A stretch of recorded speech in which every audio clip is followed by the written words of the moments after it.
Win with குரு சேனலுக்கு உங்களை அன்போடு அழைக்கிறேன். இன்னைக்கு நம்ம வீக்கா இருந்தவன் எப்படி கிங் ஆனா அப்படின்னு பார்க்க போறோம். ஒரு காலத்தில் அவனை எல்லாரும் கிண்டல் பண்ணினாங்க. அவனை யாரும் சீரியஸா எடுத்துக்கவே இல்லை. ஆனா அவன் ஒரே ஒரு முடிவு எடுத்தான். அந்த முடிவு தான் அவனை கிங்கா மாத்தியது. Week face. அவன் வாழ்க்கையில ஒரு ஸ்டேஜ் இருந்தது. அந்த ஸ்டேஜ்ல அவன் பேர் வீக். எதையும் ட்ரை பண்ணினா அது நடக்கல. நம்பிக்கை இருந்தாலும் ரிசல்ட் இருந்தாலும். சுற்றத்துல இருந்தவங்க அவனை மோட்டிவேட் பண்ணல, அவனை ஜட்ஜ் பண்ணினாங்க. நீயால் முடியாதுன்னு சொன்ன வார்த்தை அவனோட மனசுல ரிப்பீட் ஆயிடுச்சு. ஒரு பாயிண்ட்டுக்கு அப்புறம் அவனை டவுட் பண்ண ஆரம்பிச்சான்.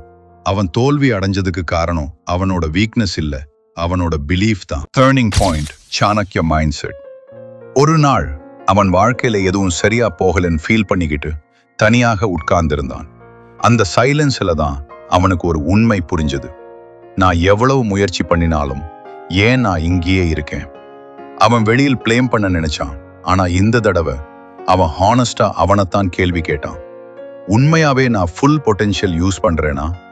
அந்த ஒரு கேள்வி அவனோட உள்ளத்தையே குலுக்கி போட்டது. அவன் புரிஞ்சுக்கிட்டான், அவன் வீக் இல்ல, அவன் அன்ட்ரெயின்ட், அன்டிசிப்ளின்ட், அன்ஃபோக்கஸ்ட். அந்த ரியலைசேஷன் தான் அவனோட லைஃப்ல ஃபர்ஸ்ட் டர்னிங் பாயிண்ட். அவன் அப்போதுதான் ஃபர்ஸ்ட் டைம் ஸ்மார்ட்டா யோசிக்க ஆரம்பிச்சான். அவன் நினைச்சான், சனக்கா சொல்லிய ஒரு தந்திரம், நேரடியாக போராடுறவன் எல்லாம் வெல்ல மாட்டான், தன்னை தயார் பண்றவன் தான் இறுதியில் ஜெயிப்பான். அந்த வார்த்தை அவனுக்கு ஒரு ஸ்ட்ராட்டஜி மாதிரி ஆயிடுச்சு. அவன் புரிஞ்சுக்கிட்டான், இது ஸ்ட்ரெங்த் பற்றிய கேம் இல்ல, இது மைண்ட் செட் பற்றிய கேம். அந்த நாள்ல இருந்து அவன் ஒரு சைலண்ட் டிசிஷன் எடுத்தான். நான் இனிமே ரியாக்ட் பண்ண மாட்டேன், நான் பிளான் பண்ணுவேன். முன்னாடி அவன் இன்ஸ்டன்டா ரியாக்ட் பண்ணுவான். இப்போ அவன் அப்சர்வ் பண்ண ஆரம்பிச்சான். முன்னாடி அவன் ரிசல்ட் பார்க்க தான் வேலை பண்ணுவான். இப்போ ப்ராசஸ் பில்ட் பண்ண ஆரம்பிச்சான். அவன் சோஷியல் மீடியால டைம் வேஸ்ட் பண்ணின நேரத்தையும் கட் பண்ணான். அவன் பேசுற அன்னெசரி வேர்ட்ஸையும் ரெடியூஸ் பண்ணான். அவன் சர்க்கிளையை குறைச்சான். அவன் ஃபோக்கஸைய அதிகப்படுத்தான். அவன் ஒரு விஷயம் புரிஞ்சுக்கிட்டான், எனர்ஜி சேவ் பண்றவன் தான் அதை சரியான நேரத்தில் எக்ஸ்ப்ளோர் பண்ண முடியும். அந்த நாள்ல இருந்து அவன் லைஃப் முழுக்க சேஞ்ச் ஆக ஆரம்பிச்சது. யாருக்கும் தெரியாம அவன் ஒரு நியூ வெர்ஷனா பில்ட் ஆகிக்கிட்டு இருந்தான். அவன் லவுடா ப்ரூவ் பண்ணல, ஆனா சைலண்டா பவர்ஃபுல்லா ஆகிக்கிட்டு இருந்தான். அதுதான் ஒரு வீக் மனிதனோட கிங் ஆகிற ஃபர்ஸ்ட் ஸ்டெப், சைலண்ட் க்ரோத். அவன் எடுத்த டிசிஷனுக்கு அடுத்த நாள் அவனோட வாழ்க்கை வெளியில மாற்றமே இல்லாம இருந்தது. ஆனா உள்ள ஒவ்வொரு நாளும் ஒரு ரெவல்யூஷன் நடந்துகிட்டு இருந்தது. அவன் இப்போ ஷோ பண்ணல, அவன் ப்ரூவ் பண்ணல, அவன் பேசுறதையே குறைச்சான். ஏன்னா அவன் ஒரு விஷயம் புரிஞ்சு விட்டான். நாய்ஸ் கிரியேட் பண்றவங்க கவனிக்கப்படுவாங்க, ஆனா வேல்யூ கிரியேட் பண்றவங்க மதிக்கப்படுவாங்க. அந்த நாள்ல இருந்து அவன் தினமும் 1% பெட்டர் ஆகிறதுல ஃபோக்கஸ் பண்ணான். காலை எழுந்ததும் முன்னாடி போல போன் எடுத்துக்கல. அவன் மைண்டிய கண்ட்ரோல் பண்ண ஆரம்பிச்சான். அவன் பாடிய ட்ரெயின் பண்ணான். வீக்கா இருந்த உடம்பு ஸ்லோவா ஸ்ட்ரென்த் பில்ட் ஆரம்பிச்சது. அவன் மைண்டிய ஷார்பன் பண்ணான். புக்ஸ் படிச்சான், அப்சர்வ் பண்ணான், லேர்ன் பண்ணான். அவன் ஸ்கில்ஸ் டெவலப் பண்ணான். யாருக்கும் தெரியாம பிராக்டிஸ் பண்ணான். ஃபெயில் ஆனாலும் ரிப்பீட் பண்ணான். முன்னாடி அவன் ஒரு நாள்ல சேஞ்ச் ஆகணும்னு நினைச்சான்.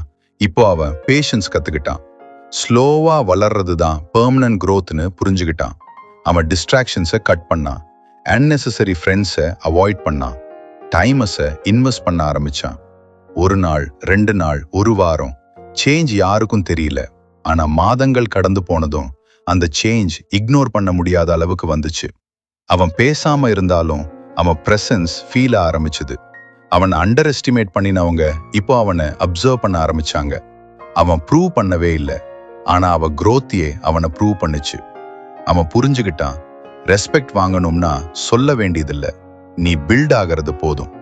அதுதான் சைலண்ட் growthன்னு சொல்ற பவர்.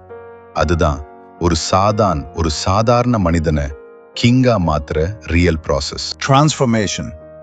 நேரம் கடந்து போச்சு. அவன் தினமும் செய்த அந்த ஸ்மால் சேஞ்சஸ் இப்போ பெரிய டிஃபரன்ஸா மாற ஆரம்பிச்சது. முன்னாடி அவனை யாரும் கவனிக்கல. இப்போ அவன் எங்க போனாலும் பீப்புள் நோட்டீஸ் பண்ண ஆரம்பிச்சாங்க. அவன் பாடி சேஞ்ச் ஆயிடுச்சு. அவன் ஃபேஸ்ல கான்ஃபிடன்ஸ் தெரிஞ்சது. அவன் வாக்ல ஒரு அத்தாரிட்டி இருந்தது. முன்னாடி அவன் பேசினா இக்னோர் பண்ணினவங்க இப்போ அவன் சொல்லுறதுக்கு வேல்யூ கொடுக்க ஆரம்பிச்சாங்க.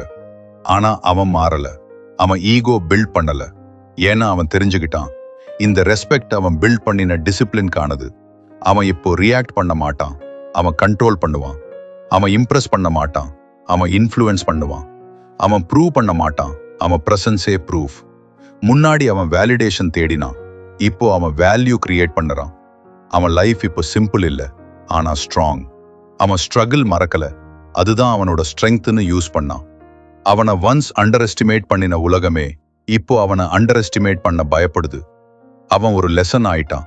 ஒரு மனிதனை ஜட்ஜ் பண்ணாதீங்க, அவன் சைலண்டா பில்ட் ஆகிக்கிட்டு இருக்கலாம். வீக்கா இருந்தவன் இப்போ ஒரு பவர்ஃபுல் மனிதன். அவன் ஒரு கிங்னு கிரவுன் போட்டதால இல்ல, அவன் மைண்ட் செட் தான் கிரவுன். அதுதான் ரியல் டிரான்ஸ்ஃபர்மேஷன். கிளைமேக்ஸ். நேரம் கடந்து போச்சு. அவனை கிண்டல் பண்ணின அதே உலகம் இப்போ அவனை கவனிக்க ஆரம்பிச்சது. முன்னாடி அவன் பேசினாலும் கேட்காதவங்க இப்போ அவன் சும்மா நின்னாலே சைலண்ட் ஆயிடுறாங்க. ஒரு நாள் அவனை தள்ளி வைத்த அதே மனிதர்கள் முன்னாடி அவன் நிக்கிறான். சொல்ல வார்த்தை அவனுக்கு தேவையில்லை, அவன் பிரசன்ஸ் இப்போதும். அவனோட கண்களில் டவுட் இல்ல, அவனோட நடையில் ஃபியர் இல்ல. அவன் ஸ்லோலி பேசுறான். நான் வீக்குன்னு நீங்க நினைச்சது அது என் நிலைதான், என் ஐடென்டிட்டி இல்ல. அந்த ஒரு லைன் அங்க இருந்த எல்லாரையும் அமைதியாக்கிடுச்சு. முன்னாடி அவனை அண்டர் எஸ்டிமேட் பண்ணினவங்க இப்போ அவனை அண்டர் எஸ்டிமேட் பண்ண தைரியம் கூட இல்ல. அவன் ப்ரூவ் பண்ணவே வேண்டாம், அவன் ஜேர்னியே அவனோட ப்ரூஃப். அவன் சத்தமில்லாம பில்ட் ஆனான், ஆனா இப்போ அவன் இம்பேக்ட் முழு உலகத்துக்கும் கேட்குது. அவன் ஒரு சாதாரண மனிதன் இல்லை எனிமோர். அவன் ஒரு எக்ஸாம்பிள், ஒரு வார்னிங், ஒரு இன்ஸ்பிரேஷன். வீக்கா இருந்தவன் இப்போ ஒரு கிங். அவன் சேஞ்ச் ஆனது உலகத்துக்காக இல்ல, அவன் சேஞ்ச் ஆனது அவனுக்காக.